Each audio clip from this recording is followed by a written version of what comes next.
All right, guys, we're removing the grill off the 2022 F250 to change out the halogen headlights for LEDs.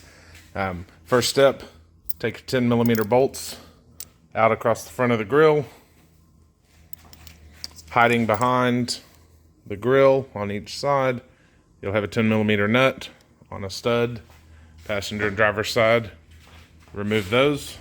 All right, guys, the next step was we're going to remove this lower chrome piece, not the entire section as on the 2020 trucks.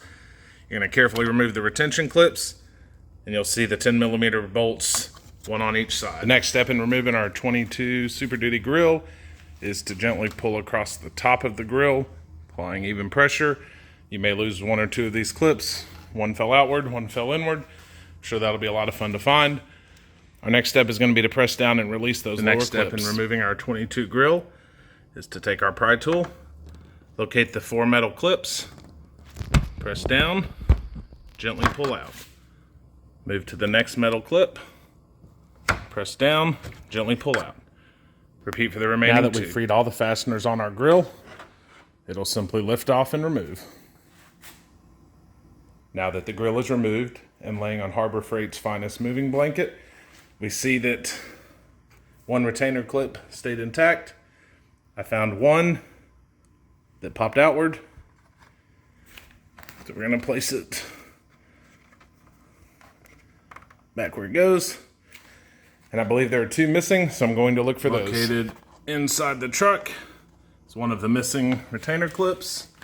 And if we move over to the other side, there's the other missing one. I'm going to retrieve some pliers to take them out. The next step in removing our factory halogen lights is to locate the 13mm bolt, hiding behind the rubber trim, and remove it on both sides. Once you've removed the 13mm bolt from the lower portion of the headlight housing, remove these 2 10mm bolts, lift up on the clip, apply pressure at the back corner of the headlight to remove the pop clip, and use 2 hands and carefully take your headlight assembly out of the truck. Now that we've gained access to the back side of the headlight housing, remove your factory halogen bulbs and replace with the LED bulbs of your choice. All right, guys, so I've replaced just the top headlight bulb with the LED bulb of my choice, and I'll show you what the difference is between the pathetic halogen bulbs that Ford sends with these trucks and these aftermarket Amazon $50 LED replacements. All right, guys, I'm going to wrap the video up here and show you the original halogen lights and the new LEDs. Thanks for watching.